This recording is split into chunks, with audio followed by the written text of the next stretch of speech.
Fala pessoal, tudo bem? Bem-vindos de volta ao novo canal Tudo é História. Estava com saudade desse bordão, né?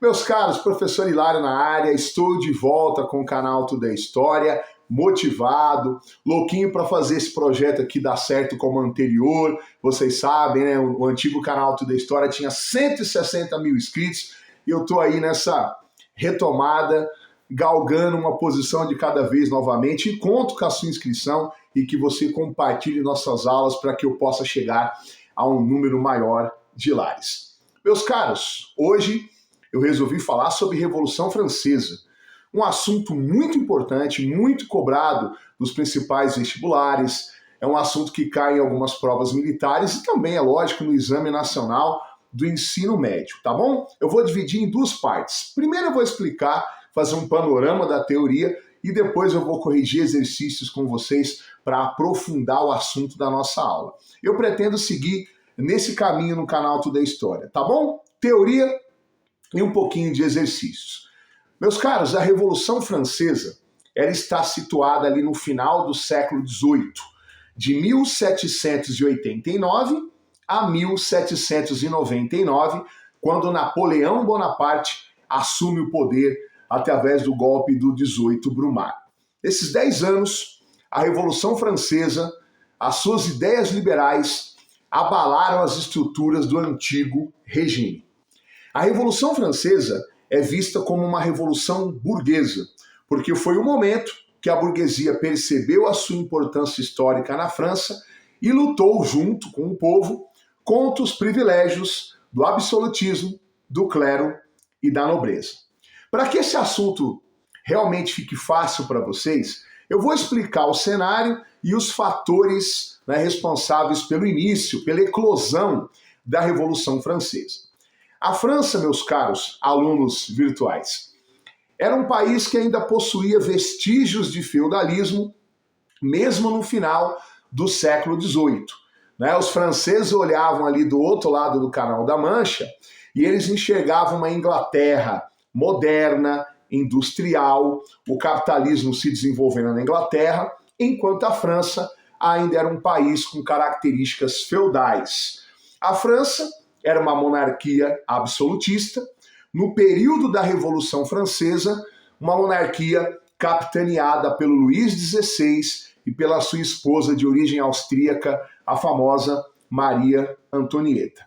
A França era uma sociedade, um país, né, muito injusto, um país que tinha uma monarquia absolutista que não enxergava os anseios e as necessidades do povo, e uma nobreza e um clero católico que tinha uma série de privilégios, eles eram isentos de tarifas, de impostos, eram donos das melhores terras, enquanto a burguesia, mesmo rica, ela sustentava o Estado francês e não tinha importância e poder político.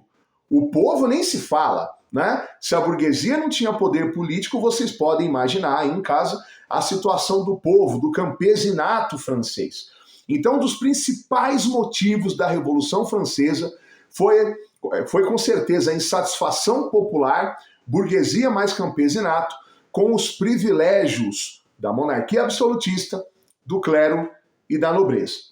Para piorar a situação, né, a França do final do século XVIII, o país sofreu com problemas climáticos, uma seca prolongada, um processo de fome que se aprofundava naquele período, um povo desesperado, sem esperança, e no meio desse cenário, nesse turbilhão de problemas sociais e econômicos que a França vivia, nós temos a ascensão das ideias iluministas, né? O iluminismo, uma corrente filosófica que surgiu na Inglaterra, mas o auge se deu na França, né? Os principais pensadores do iluminismo eram franceses. Surge o iluminismo, criticando o absolutismo, criticando o clericalismo, defendendo a igualdade do homem perante a lei, o princípio de isonomia, a defesa da propriedade privada, que é um princípio burguês, e esse turbilhão de ideias acabou alimentando as mentes e os corações dos franceses que acabaram se envolvendo nesse processo revolucionário. A gota d'água foi a convocação da Assembleia dos Estados Gerais. O rei convocou a Assembleia dos Estados Gerais, que era um organismo onde vários representantes, né, eram convocados, cada qual para representar o seu segmento social, num grande debate junto ao rei. Porém, era uma votação de cartas marcadas, né? Quando Luís XVI convocou a Assembleia dos Estados Gerais, o critério não ficou claro de como seria a votação, né? Se seria um voto por Estado, logicamente que clero, nobreza e a monarquia iriam se beneficiar, ou seria um voto por pessoa. Então esse conjunto de fatores, né, uma sociedade desigual, uma monarquia absolutista abusiva, um país com vestígios de feudalismo, uma burguesia e o povo, né, ambos sedentos por justiça e igualdade social, tudo isso alimentado pelas ideias progressistas e liberais do iluminismo, tá? Esse turbilhão de fatos resultou na Revolução Francesa.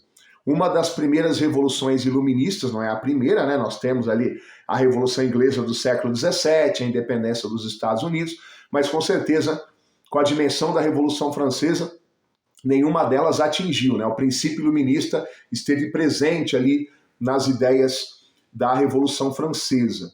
No dia 14 de julho de 1789, o povo, em fúria, eles invadem a Bastilha, uma lendária prisão francesa, símbolo do absolutismo, e a sua queda no dia 14 de julho de 1789 é o marco inicial da Revolução Francesa. O povo foi para a rua exigindo liberdade, igualdade e fraternidade, né? O lema maior da Revolução Francesa. O povo derrubou a Bastilha, né? A prisão em si nem é tão importante assim, o que importa é o símbolo que essa prisão representava, né? O antigo regime, o absolutismo. Se essa prisão caiu é porque a monarquia e o absolutismo também estavam com os dias contados. A Revolução Francesa, meus caros, é dividida em 3 fases. A primeira fase é a monarquia constitucional, que vai de 1789 até 1792. Depois vem a fase da Convenção, 1792 a 1795. E, por fim, a fase do Diretório, que foi de 1795 até 99. Na primeira fase, na fase da monarquia constitucional, o povo, através da Declaração Universal dos Direitos do Homem, acabou com alguns privilégios do clero e da nobreza, e o rei teve poderes limitados, né? Ele tentou fugir do país para organizar uma contra-revolução e acabou preso. Na segunda fase, que é a fase da Convenção, que vai de 1792 a 95, a França esteve na mão dos principais partidos políticos, né? Os girondinos, que se sentavam à direita do local de votação, representavam a burguesia, e os jacobinos, que se sentavam à esquerda, que por isso que historicamente nós temos essa divisão direita e esquerda. Os jacobinos defendiam o povo, os operários, os sans-culottes, e os girondinos, que representavam a alta burguesia, né? E ainda tinha lá a planície, que sentava-se ao centro do salão, e por isso quem não é nem direita nem esquerda, né, fica ali em cima do muro, essa ideia de centro. Então essa divisão política que nós temos vem da Revolução Francesa. Girondinos, jacobinos e planície. Bom, a fase mais problemática da fase da Convenção foi de 1793 a 94, quando os jacobinos assumem o poder.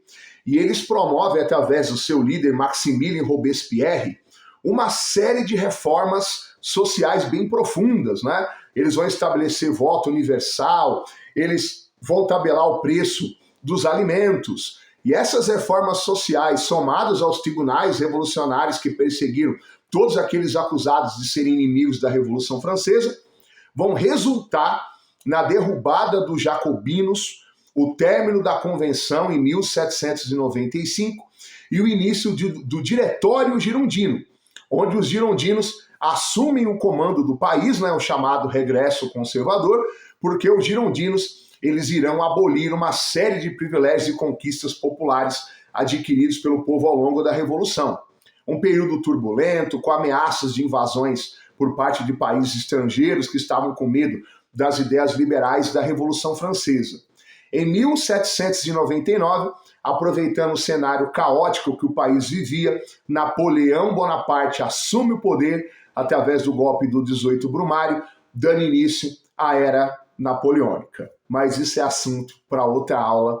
Em outra aula eu pretendo abordar com vocês Napoleão Bonaparte. Olha aí, meus caros, nesses 10 minutos de aula eu espero que vocês tenham entendido as causas da Revolução Francesa e toda a ideologia envolvida nesse processo, né? E as fases, uma coisa importante de cada fase.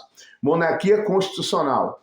Alguns benefícios do clero e da nobreza são abolidos, né? E o rei com poderes limitados. Depois da fase da convenção, a França, os partidos políticos, né, se digladiavam pelo poder na França.